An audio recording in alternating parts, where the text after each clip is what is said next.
Bom dia, Santa Bárbara do Oeste, bom dia, Catedral Kadosh. Nós estamos aqui hoje, domingo 10 de maio de 2020, esse 2020 diferente, né? Esse 2020 de quarentena. E nós estamos aqui para mais uma escola dominical nesse domingo de manhã. Queremos convidar você a pegar a sua revista, a sua Bíblia e participar dessa lição aqui da revista Betel aqui.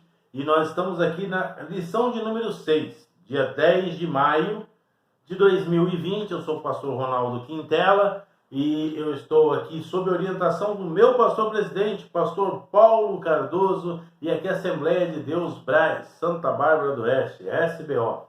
E está aqui do meu lado o evangelista Quintela, que vai nos ajudar aqui, né? Na realidade, eu vou ajudar ele aqui na aula, mas então vamos fazer a leitura, Quintela. Pastor, meus irmãos, e o evangelista Ronaldo Quintela, nós estaremos hoje discorrendo sobre o tema Um Chamado ao Arrependimento, a nossa revistinha aí da Betel, nossa revista bíblica da Betel, sobre o tema principal que é o de Salmos. E hoje nós veremos o Salmo de número 51, onde dá como título para a nossa lição de hoje Um Chamado ao Arrependimento. Eu creio que será um tempo valioso, de muito aprendizado e de poder da palavra de Deus. Fique atento aí até o final e seja cheio da presença do Senhor através da palavra bíblica que aqui será liberada. Bom, e antes de nós irmos para as leituras oficiais, eu quero convidar você já para se inscrever no nosso canal Quintelas em Busca da Verdade, um órgão oficial da nossa Catedral Kadosh. Se inscreva no nosso canal no YouTube. Você pode assistir também pelo Facebook, pelo WhatsApp, nos grupos da igreja, também no meu como chama? Status. No meu status, também no Instagram. À noite nós já vamos ter também a nossa Santa Ceia. Hoje, durante todo o dia, estarei na nossa congregação. Daqui a pouco você vem para cá. Retira o seu kit e à noite nós temos o culto pelo YouTube, pelo Facebook. Então se inscreva aí, são vários canais para você participar tanto dessa alimentação espiritual como também da Santa Ceia do Senhor. Então nós vamos aqui, evangelista, já no texto áureo. Os sacrifícios para Deus são os espíritos quebrantados e um coração quebrantado e contrito. Não desprezarás, ó Deus. Salmos 51, 17. A verdade aplicada dessa lição é a seguinte: o caminho da restauração espiritual passa pelo reconhecimento do pecado e consequente confissão e arrependimento. Texto de referência. Texto de referência é todo o Salmo 51, que traz esse seguinte texto: tem misericórdia de mim, ó Deus. Segundo a tua benignidade, apaga as minhas transgressões, segundo a multidão das tuas misericórdias. Lava-me completamente da minha iniquidade e purifica-me do meu pecado. Purifica-me com o isopo e ficarei puro. Lava-me e ficarei mais alvo do que a neve. Esconde a tua face dos meus pecados e apaga todas as minhas iniquidades. Cria em mim, ó Deus, um coração puro e renova em mim um espírito reto. Torna a dar-me alegria da tua salvação e sustém-me com o espírito voluntário. Então ensinarei aos transgressores os teus caminhos e os pecadores a ti se converterão. Vou estar lendo a introdução aqui e já estaremos aqui ouvindo o evangelista Quintela discorrer sobre essa lição. Introdução. Nesta lição, abordaremos o contexto histórico do Salmo 51, bem como as consequências do pecado e a possibilidade de restauração para quando a verdade... Vamos voltar aqui, né? A possibilidade de restauração quando há verdadeiro arrependimento. Saiu aqui, tá? Vamos um pouquinho mais saindo. Primeiro tópico aí na revista na lição do arrependimento, um chamado arrependimento, na revistinha do aluno, a página de número 28, você vai ver aí no tópico de número 1, falando sobre o contexto histórico. Então, o primeiro tópico nós abordaremos o contexto histórico do Salmo de número 51. E qual que é o contexto histórico do Salmo de número 51? A Bíblia relata que Davi, em vez de sair à guerra, como era costume dos reis, ele fica dentro do seu palácio. E dentro do seu palácio, ele vai ver uma mulher formosa se banhando. E quando ele olha para essa mulher, ao olhar para ela, ele sente desejo por ela. E ao sentir desejo por ela, ele vai arquitetar um plano pecaminoso. Qual seria esse plano pecaminoso? Mandar mensageiros para que enviasse, dizendo que o rei a chamaria. Então ela vem ao ouvir os mensageiros, Davi se deita com essa mulher, o nome dela é Batseba, e quando ele se deita com essa mulher, ele comete aí o pecado do adultério. Haja visto que Batseba, ela já era casada com um soldado do rei Davi, por nome de Urias. O contexto histórico é esse. O tempo se passa, e conforme o tempo vai se passando, Davi ele vai tentando esconder estes pecados. E depois a gente vai ver isso mais adiante. Até o profeta Natã se apresentar diante dele e apontar o seu pecado, dizendo: Davi, é você o pecador. E é nesse tempo que Davi vai se prostrar. Eu não estou dando muitos detalhes, porque ao longo dessa lição eu vou entrar nesses detalhes, mas só para você entender o contexto histórico. É você esse pecador. Davi, então, ele se prostra e ele faz a oração do Salmo de número 51. Então, o Salmo de número 51 é um salmo onde ele se arrepende desse pecado, ele mostra como o pecado entrou no seu coração, entrou na sua vida, ele pede o perdão e ele mostra aquilo que era de mais precioso para ele. Tudo isso envolto dentro do Salmo de número 51. O tópico de número 1.1, as transgressões de Davi. Essa palavra transgressão é interessante, porque é algo que passa da lei. E a lei dizia: não adulterarás, ele adultera. Então ele transgride a lei do Senhor. O salmista Davi, ele transgride a lei do Senhor. Eu não vou ler todo esse tópico, porque senão vai tomar muito tempo, mas eu vou pontuar algumas coisas. Primeiro, Davi ele fica no momento que ele deveria sair para a guerra. Então, quando ele fica no momento que ele deveria de sair, ele está abrindo uma legalidade para ele pecar contra Deus.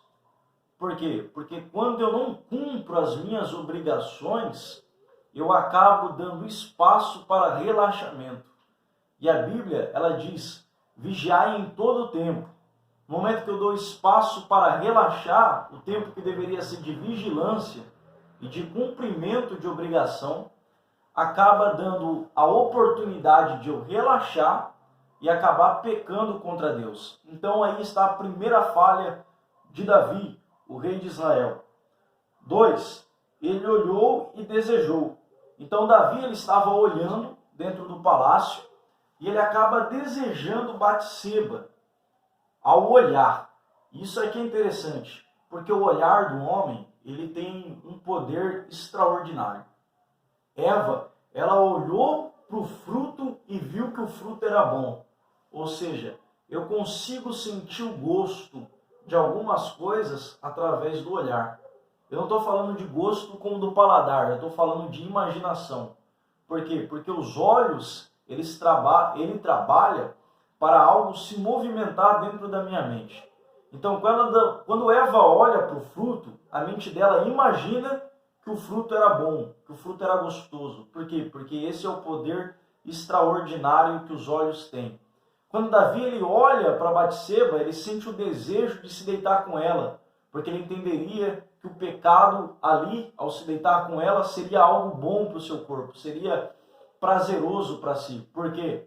Porque os olhos eles têm este poder de fazer-nos imaginar algo que pode ser bom para nós. É por isso que as mulheres, elas vão ao shopping e ao olhar a tal roupa, ela diz, eu amei a roupa, mas ela nem provou antes, mas os olhos atraíram, porque o olhar ele tem esse poder extraordinário de me fazer imaginar algo sem eu mesmo provar antes. Então, os olhos, eles têm esse poder extraordinário e é o princípio da queda do homem. O homem, quando ele peca, passa por alguns processos. Primeiro ele olha, depois ele deseja. Ele não deseja e depois olha. Ele olha e depois ele vai desejar pelo pecado. Desce ao coração. Os olhos são a entrada de tudo. De algo que é bom e de algo que é ruim. O próprio Jesus ele disse que os olhos são a candeia do corpo. Se eu olhar alguma coisa luminosa, todo o meu corpo se converterá em luz. Se eu olhar algo que é pecaminoso, que é de trevas, todo o meu corpo se tornará em trevas. Porque os olhos, eles são a entrada de tudo que nós podemos receber. Quando Davi ele olha para Batseba, ele está mostrando para o seu corpo que o que vai vir é algo tenebroso. Então nós precisamos tomar muito cuidado com aquilo que nós olhamos, porque o olhar indica o pecado que está por vir. O olhar indica algo bom também que está por vir. Então a segunda falha do rei Davi é olhar, porque primeiro se olha, depois se olha, desce ao coração, e quando desce ao coração, certamente vem um cumprimento daquilo que primeiramente foi olhado. Ou seja, no caso de Davi, o pecado. Então, cuidado com os olhos. Daí vem o terceiro, ele deitou-se com ela e adulterou. E quarto, por fim, planejou a morte de Urias, esposo de Batseba. E a morte de Urias por Batseba nós podemos abordar um pouco mais à frente. O senhor quer pontuar alguma coisa? Posso ir para 1.2? Não, pode ir para 1.2, só para deixar elucidado. Na panificação nós temos uma máxima assim, né? Primeiro o cliente come com os olhos. Então você olha no balcão da padaria, vê aqueles produtos bonitos. Pode até não estar muito bom, mas a primeira coisa é os olhos. Sensacional. Daí 1.2 traz a ideia do fruto do pecado e o plano de Davi. Por que eu deixei para falar depois? Por conta disso aqui. Porque 1.2 ele traz essa ideia. Davi ele vai tentar esconder o seu pecado. E qual que é o desejo dele? Batseba acaba engravidando. Então a ideia que ele tem é fazer com que Urias venha descansar na sua casa, depois de tudo isso, venha se deitar com Batseba, porque na medida que ele se deita com Batseba, então Batseba logo poderia incriminar, vamos dizer essa palavra, a Urias, ou descrever Urias, na verdade, como aquele que é o pai do seu respectivo filho. Então o plano era muito bom, todavia Urias não saía debaixo da proteção, debaixo da ordem de proteger o rei Davi. Ele continua ali, no pé de Davi, para protegê-lo, porque essa era a função. Davi o chama para uma festa, para ver se ele se embriagaria e se deitaria com a sua mulher, mas Urias continuou fiel no seu posto, em proteger o rei Davi. Isso aqui é um pouco triste, porque Davi pecou contra Urias, Davi tomou a mulher de Urias, mas mesmo assim, Urias, claro que ele não sabia, mas mesmo assim ele estava ali, sendo fiel no seu posto, guardando o rei Davi. E o que é interessante é que ele acaba arquitetando, então, por último, a morte de Urias, já que não deu certo, ele colocou Urias na linha de frente. E colocar alguém na linha de frente é a mesma coisa de ter uma certeza que essa pessoa irá morrer na guerra. Então, Davi não coloca Urias na linha de frente simplesmente por colocar. Na verdade, Davi estava criando uma estratégia para que Urias viesse a morrer no campo de batalha. Então a estratégia de Davi era primeiro fazer com que Urias se deitasse com Batseba para ela descrever que a criança era de Urias.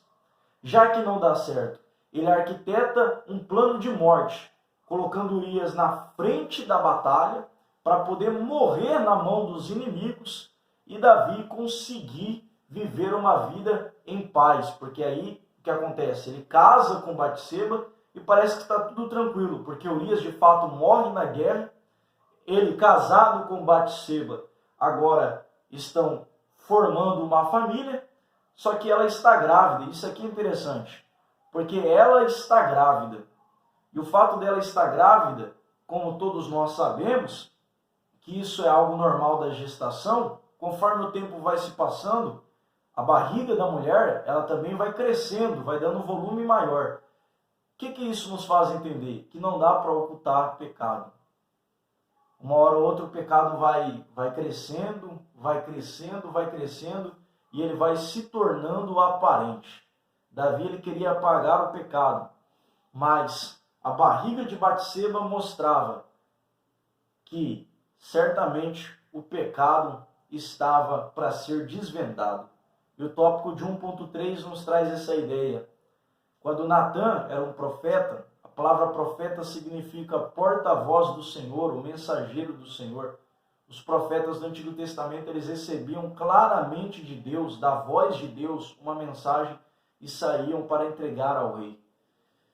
E na conversa do profeta Natan com o rei Davi, ele trouxe uma parábola. A parábola do grego parábolos, que significa comparação, é trazer algo que acontece no cotidiano, uma história que pode ser vivenciada no dia a dia, para trazer alguma verdade. E essa verdade veio à tona, Davi, quando Natan contou uma parábola que tinha um homem que só tinha uma única ovelha, só tinha um único animal, só que viu um homem muito rico, que tinha muitas ovelhas, que tinha muito gado, vem e mata a única ovelhinha daquele moço. E ele diz, qual que é a sentença, rei? Porque era costume dos reis ouvirem algum tipo de situação e julgar. Quando Davi ele ouve aquela história, ele diz que esse homem sofra, que ele restitua 4 vezes mais e que ele morra. É a mensagem de Davi para o profeta Natan. E o profeta Natan diz para Davi, esse homem é você. Aí Davi ele vai se prostrar e ele vai fazer a oração do Salmo de número 51.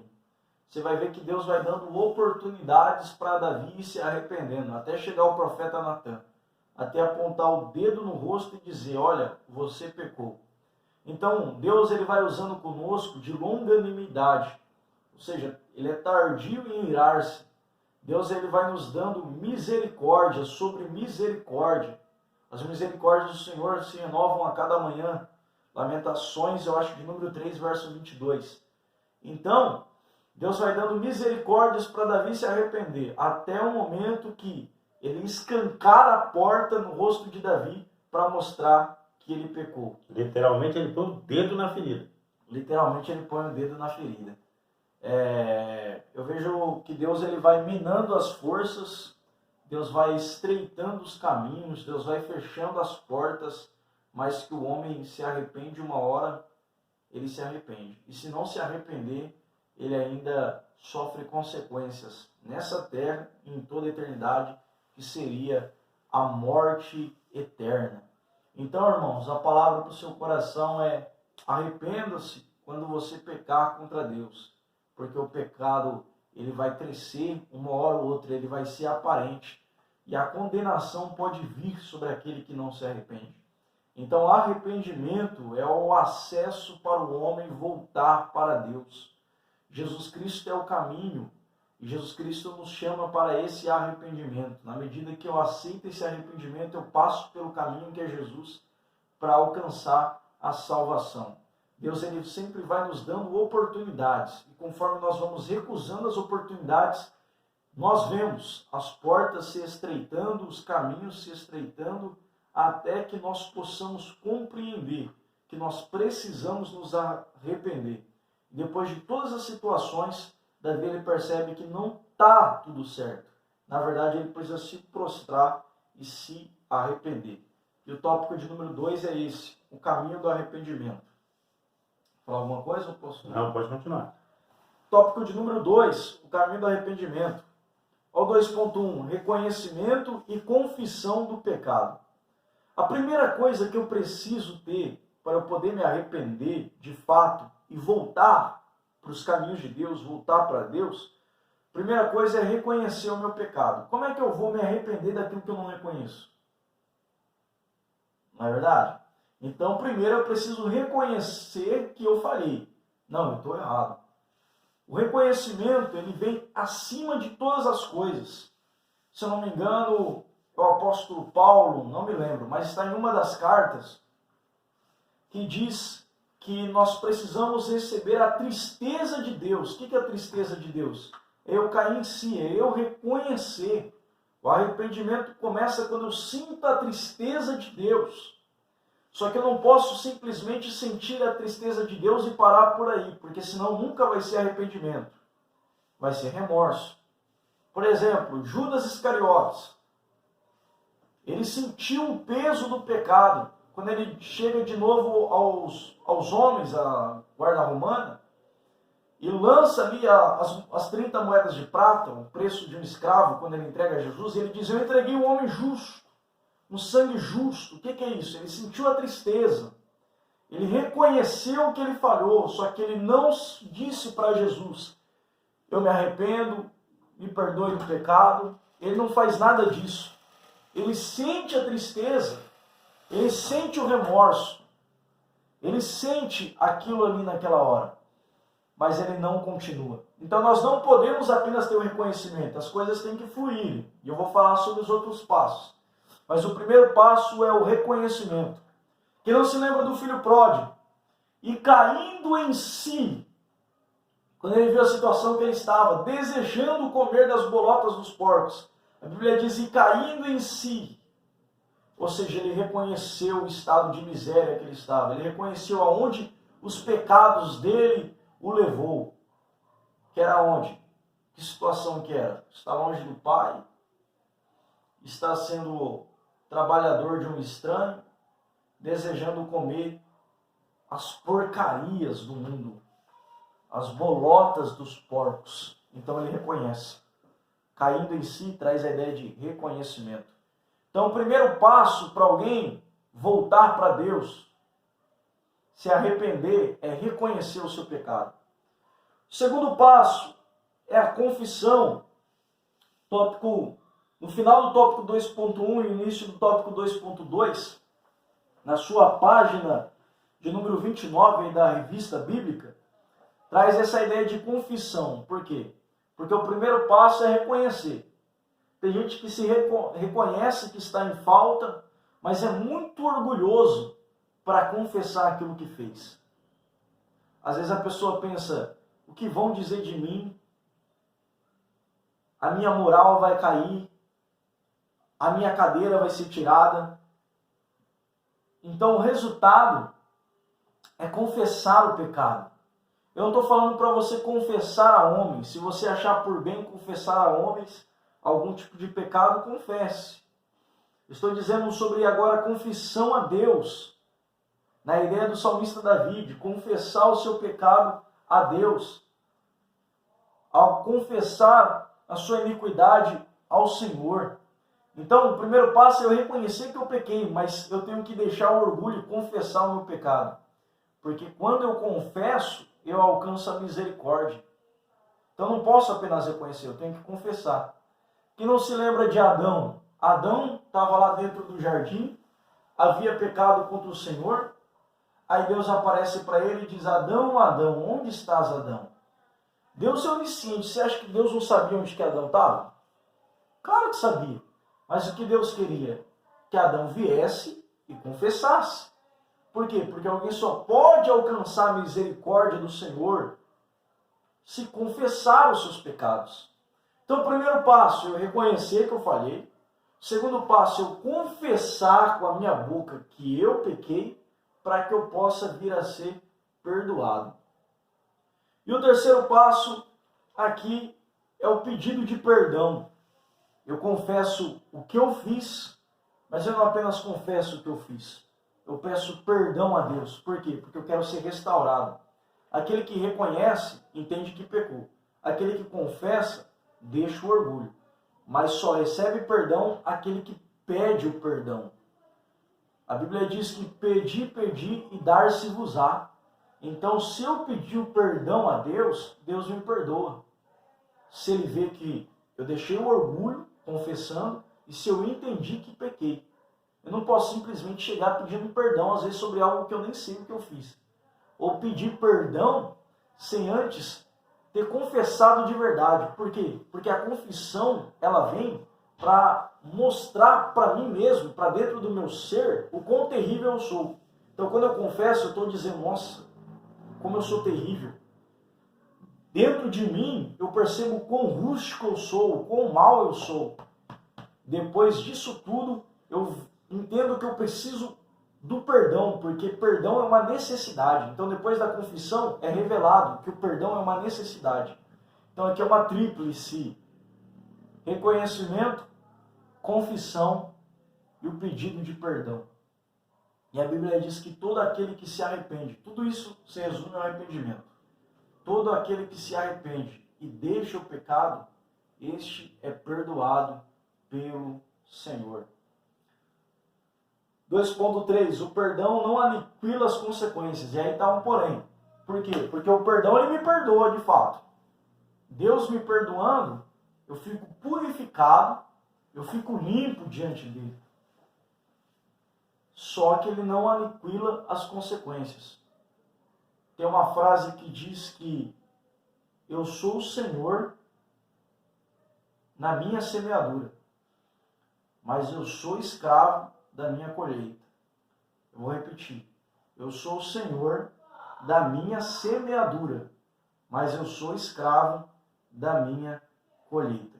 Então você pode escolher aquilo que você vai semear. Você é Senhor nas suas escolhas, mas você é escravo daquilo que está por vir. Então Davi, ele poderia escolher entre virar os olhos e não olhar para isso, não descer o seu coração e pecar, ou ficar olhando até pecar. Ele escolheu olhar até pecar, então ele recebe também uma consequência. Mas nós precisamos entender que a pior consequência já foi tirada de nós quando nós nos arrependemos. Daí alguém, pastor, pode dizer assim, então para que eu vou me arrepender se a consequência vai vir? Né? Para que eu vou me arrepender se eu vou sofrer do mesmo jeito? Mas você tem que pensar que a pior consequência foi tirada de você, que é ter ficado longe de Deus, porque o pecado nos faz estar longe. Afasta o nome de Deus. Então a pior consequência eu já perdi, eu estou próximo de Deus. As outras consequências podem ser até dolorosas, mas não é a pior. E Davi, ele vai sofrer algumas consequências acerca do seu pecado. Por exemplo, Davi, ele sofre a consequência de ver uma filha sua perdendo a sua pureza, onde um outro filho se deita com Tamar, que é a filha dele. Ele vê Absalão se revoltando, fazendo com que ele não veja o pai como pai, mas veja o pai como um inimigo, a ponto de dividir o reino e querendo assumir o trono. Vê o filho de Batseba, que carregava no fruto de adultério, no fruto de pecado, morrer. Mesmo diante do arrependimento. Diante do arrependimento. Porque é as consequências do pecado. E outra, o que Davi falou para Natan? Esse homem aí precisa restituir 4 vezes mais e é digno de morte. Deu a sentença. Deu a sentença. Então a gente tem que tomar cuidado com as sentenças que nós damos. Bom, o que deu para entender, simplificando aqui, não tenha ficado simples, mas assim, no entendimento mais parco, assim, você tem o poder de escolha antes. O que você não vai poder é escolher depois. Se eu escolhi plantar abacate, eu escolhi plantar abacate. Eu não posso depois escolher colher abacaxi. Não, aí eu já não posso. Sim. Eu perdi ali o direito de escolha. Com certeza. Com certeza. E ele lança a sentença de morte, então alguém deveria de morrer. Por que Davi não morre? Porque ele se arrepende. E a graça alcança ele. Então a graça, ela dá vida para alguém que deveria de morrer. Davi vivencia a graça no Antigo Testamento. Por que ele deveria de fazer quando alguém peca? Pega um animal, sacrifica o animal, correto? E o animal fica no lugar dele, o animal... Isso já era um pouco de graça. Por quê? Porque o animal era substituído e o homem era perdoado. Davi nem animal ele sacrifica. Ele vive a graça no Antigo Testamento. Apenas confessando o pecado e pedindo perdão, ele já é... Aí eu lembrei que para Adão, o próprio Deus sacrificou o animal. Sacrificou o animal. Porque alguém deveria ser o substituto. E ele libera a sentença de morte. Daí quem que é o substituto? O filho. O filho acaba falecendo. Isso aqui é terrível. Então cuidado com a sentença que você libera. Agora uma coisa que a gente tem que lembrar, é uma das grandes pérolas que tem logo no princípio da Bíblia. Deus sempre espera o nosso arrependimento. Com certeza. Tanto é que Deus não se esconde de Adão. Quem se esconde de Deus é Adão. Adão se esconde de Deus, mas Deus no horário certo ele estava ali. Adão, estou aqui. Com certeza. É igual a igreja Laodiceia. A Bíblia diz que Deus estava à porta batendo na igreja Laodiceia. Quem colocou aquela porta? Laodiceia. Fechou a porta para Deus. Mas Deus está sempre batendo na porta. Então Deus está sempre chamando Laodiceia. Abre a porta, eu quero cear com vocês. Isso aqui nós, Laodiceia, sempre fechamos a porta. Hoje à noite tem ceia. Dia das Mães hoje. Merchan. O 3. Daí vem as petições do salmista. Ele pede para ele conhecer essa... Antes eu gostaria de apontar um negócio interessante, ainda falando sobre o pecado, porque no início do Salmo de número 51 ele fala assim: fui concebido em minha iniquidade e nasci em minhas transgressões. Ou seja, o homem ele já nasce com o pecado, já, com a natureza